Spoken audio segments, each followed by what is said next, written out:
news updates on top accolade news. The headlines: G20 talks in South Africa ends without consensus. Ethiopian Prime Minister in Mogadishu. Namibian media outlets react with outrage to US Embassy's media query. African leaders urge global action to address debt crisis in Cape Town Declaration.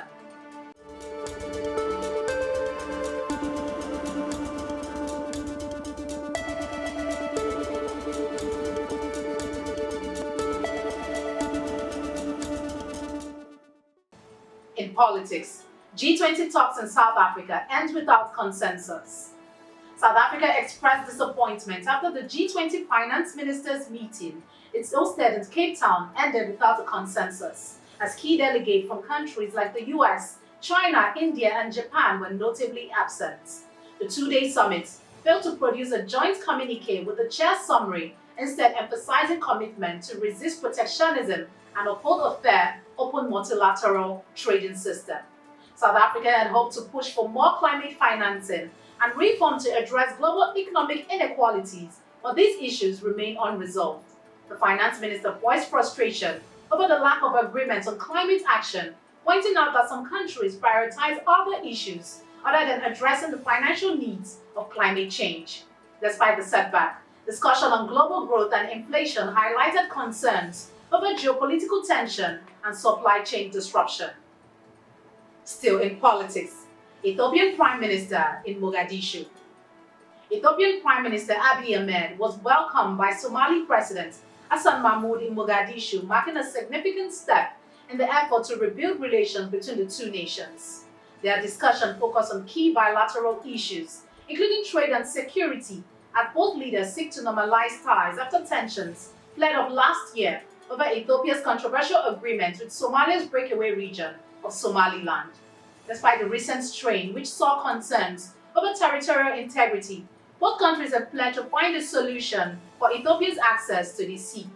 Tensions in Mogadishu were heightened ahead of the visit, with shells being fired in the capital, though it remains unclear whether the attack was linked to the visit. Somalia continues to grapple with security instability due to the ongoing threats of the Islamist Al-Shabaab group. Moving on in politics, Namibian media outlet react with outrage to US Embassy's media query. In Namibia, media outlets have expressed shock and frustration after receiving an email from the US Embassy questioning their affiliation with major Western publications, whose subscriptions were recently cancelled by the US State Department. The query, which was sent to the Namibian newspaper and other local outlets, asked if they were connected to publications such as The Economist, the New York Times, and Reuters. This follows the directive from the Trump administration aimed at reducing government costs, including the cancellation of non-mission critical media subscription. The Namibian editor and other journalists have criticized the embassy's inquiry, calling it a direct challenge to press independence and democratic values. Editors expressed concern over potential efforts to limit media freedom and influence the editorial independence of African publications. Shifting focus to economy, African leaders urge global action to address debt crisis in Cape Town Declaration. 8 former African heads of state and government have signed the Cape Town Declaration, urging for urgent debt relief for heavily indebted nations and advocating for lower borrowing costs for developing countries. The declaration, launched alongside the first G20 finance ministers meeting in Cape Town, emphasizes the need for international cooperation to address Africa's growing debt crisis. Led by Olusegun Obasanjo, former president of Nigeria, the initiative calls for reform in the global financial system, aligning with the African Union's Agenda 2063. The signatories stress the importance of addressing unsustainable debt burdens that are hindering Africa's growth and development, particularly in the face of rising global interest rates and economic challenges. As the 2025 G20 summit approaches, the declaration serves as a rallying call for greater action to ensure Africa's long-term economic resilience. You are watching the African News Update on Top Accolade News. Do stay with us. Still to come.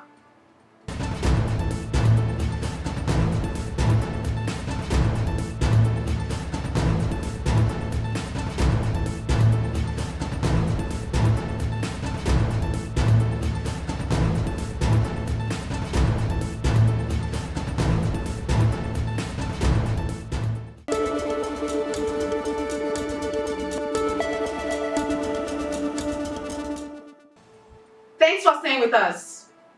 In conflict, Senegal signs peace deal with rebel group. Senegal's government has announced a new peace deal with the MFDC, a separatist rebel group from the country's southern region, offering hope for an end to one of Africa's longest-running conflicts. Signed by Prime Minister Ousmane Sonko, the agreement promises amnesty and social reintegration for imprisoned rebels. However, analysts caution that the deal only involves a faction of the MFDC, excluding the hardline group led by Salif Sadio, which continues to push for their independence. While the government touts the deal as a step towards peace, many believe it fails to address the deeper political and economic issues fueling the conflict in the region. The unrest has displaced thousands and left Casamance underdeveloped compared to the rest of Senegal. Still in conflict, gunfire and explosions shatter rebel rally in eastern DR Congo. Gunfire and explosions rocked a rally held by rebel leaders in Bukavu, Eastern Democratic Republic of Congo, leaving a chaotic scene with bodies scattered in the city as the crowd fled in panic. At least 11 people were confirmed dead and 60 others were injured according to a hospital source. This was the first rally held by the rebels since capturing the city earlier this month following a swift military advance. Rebel leader Colonel Nanga had addressed the crowd, promising safety and security under their control. However, the rally ended in violence, with Nanga blaming a cowardly attack orchestrated by unknown forces. The ongoing conflict has displaced over 500,000 people in the region and worsened an already dire humanitarian crisis. Moving to entertainment. Rick Ross to headline Durban Music Fest 2025. The highly anticipated Durban Music Fest is set to make waves in 2025 with hip-hop icon Rick Ross as the headline act. The festival, now scheduled for May 3rd at the iconic Moses Mabhida Stadium, promises a bigger and better experience than ever before. Organizers are promising a dynamic festival featuring an incredible lineup of South African talent. The new venue offers more space and enhanced infrastructure, ensuring a memorable experience for attendees. As South Africa gears up for busy festival season, the Durban Music Fest is poised to be one of the year's standout events. Now in sports. Equatorial Guinea eliminated from WAFCON 2026. Equatorial Guinea's hopes of returning to the Women's Africa Cup of Nations in 2026 were dashed in the first round of qualifiers as they were eliminated by Tanzania after a 1-1 draw at home, losing 4-2 on aggregate. Elsewhere, Kenya shocked Tunisia with a 1-0 win to advance, while Ethiopia triumphed over Uganda in a penalty shootout after drawing 2-2 on aggregate. Botswana, despite a goalless draw against DR Congo, were knocked out 2-0 on aggregate. Meanwhile, Mali, Togo and Algeria all secured dominant aggregate victories, while Morocco, the host nation, along with South Africa, Zambia and Nigeria, received byes on the second round. The second round of qualifiers will be held in October, with teams fighting for the remaining spots in the 2026 finals, which will be hosted in Morocco. That concludes our African news updates for today. Stay tuned for more African news and developments. Thanks for joining us. I am Ojo Okocha. Connect and engage with us on all our social media handles. Do have a wonderful day.